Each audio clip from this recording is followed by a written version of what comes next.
Жоқ. Бұл сөз еркіндігіне болған қысым емес. Бұл уже чабуыл. Атака деп қояды бұны. Лучшая защита это атака дейді. Алар қорғаны отырбай ем атака қойды. Бұны мен таңғалған мұшы болады. Ішкі істер министрлігі Болот Темировты сабап кеткеннен кейін қарақтау бойынша қылмыс қозғап тұр.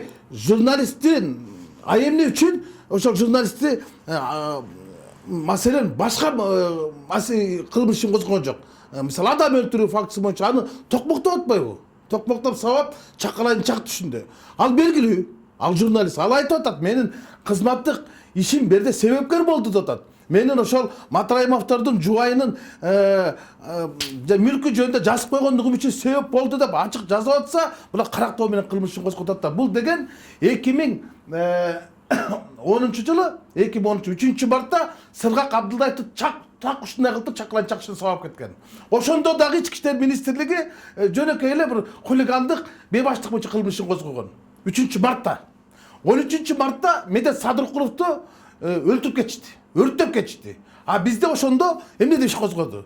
Катардагы жол кырсыгы деп иш козгоду. А бирок кийин иликтеп, жиликтеп чыккандан кийин Сыргак Абдылдаевга кол салуунун башында ошол кездеги президент иниси Жаныш Бакеев башта турганын Парманкулов, ГУРдун башчылары, бир топ МВДнын чоң чиновниктери өздөрү уюштурган ачыкка чыкпадыбы?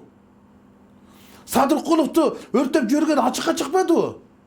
Жол кырсыгынан кайтып болуп эле. Азыркыдыр туура ушундай болот атпайбы? Анан таң калганым, маселен да биз жанагы клубтун журналисттерин чакырып сурап атпайбы? А берде күнөөнү таппай атат. Күнөөнү тага албай атат да.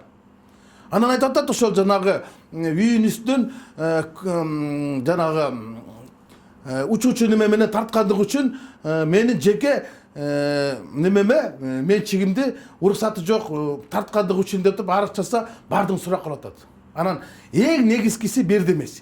Эң негизгиси ички иштер министринин тергөө кызматынын башчысы кудасы болуп атпайбы? Айыпталып жаткан адамдардын, шектелип жаткандардын. Анан иш ордон жүрөбү. Мисалы Памир Асанов деген алардын кудасы. Ал 55 жаштан ашып кетти. Ал пенсияга кетиш керек деп өткөндө эле эмполо жаскан болчу. А бирок бүгүн отурат. Андайда Памир Асанов айтыш керек болчу. Менин атым аталып атканда мен кызматыман убактылуу четтеп туруш керек. Же болбосо башка бирөө көзөмөл алып жатты. Ички иштер министри биз бул кылмыш ишин көзөмөлгө алдык деп ошо жака тапшырып атат. Анын тергөө башкармасынын башчысы ошо шектелип аткан кишилердин бир тууган кудасы болуп атпайбы? Ана кантип биз ошо актыкты күтөбүз? Анда башка бир орган алыш керек да. Маселен АКСП, же болбосо ГКМБ башка бир органга бериш керек болчу ички иштер министри. Же болбосо ички иштер министрлиги бул немеден иликтөөдөн четтеш керек. Бизде кызматтык мындай неме болуп калат, кызыкчылыктардын тиреши болуп калат деп туруп ал четтеш керек болчу да. Жок, андай болбой эле биз неме дейт да. А бирок тапкан жок да. Мына ички иштер министрлиги үчүн ушул карактоо боюнча ишти козгоп коюп турган эчтекени таппай отурушат. Бул журналисттерге мына 10 унчукту, коом унчукту. А бийлик унчукпай атпайбы? Бийлик эмне унчукпай атат? Бул журналист өзү айтты. Мен өмүрүмдү тобокелге сайдым деди. Болот айтты. Мен өмүрүмдү тобокелге салдым. Мен ар бир тыйынды аныктап чыгам деди. Ал түз шектүү адамды көргөзүп атат. А ички иштер министринин башчысы, тергөө кызматынын башчысы кудасы болсо ишти жылдырып отурат. Анан кантип биз чындыкты күтөбүз мындайда? Мындай болбойт да. Мындай болбойт. Ошон үчүн туура айтты менин кесиптешим Жанар Акаев.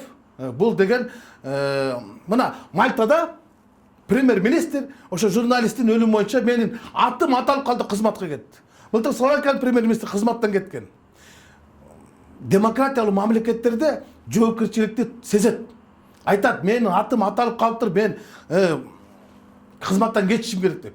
Бизде журналистти чакалайын чак түшүнө сабап токмоктоп жатса, ал жөн эле катарда хулигандык дейт. Ал катарда хулигандык эмес да. Анда бардыгын сабай бериш керекпи? Анан дегеле бул ички иштер министрлигинде бир дагы реформа жок. Ички иштер министрлиги ал кыскартып айтканда ички иштер министрлиги. Азыр болсо ишкерге иштеген мекеме деп аталып калды. Мен ошондой эле кабыл алып калдым да. Бир дагы мындай ушу ички иштер министрлигиндеги азыр жаңы кодекстердин талабы менен иш алып барган көрө элекмин. Жалаң гана тапшырмалар менен, буйруктар менен заказдар жасап. Мына бүгүн эле дагы чыкты. Ошто Айтмамат Кадырбаевдин мурдагы мэрдин, азыркы зам министрдин инесин уртак болуп калып кетиптир. Уюшкан кылмыштуу топтун мүчөлөрү деп атат. ички иштер министрлиги эчтеке билбеген отурат. Бизде ОПГ жок деп жоопкерчилик отчет берип атат. Бул эмнени билдирет? Бул деген эмне дегенин билдирет? Ички иштер министрлиги эгер ушундай иш менен алып отурса, анда мен билбейм, эртең келечегибиз кандай болуп кетерин.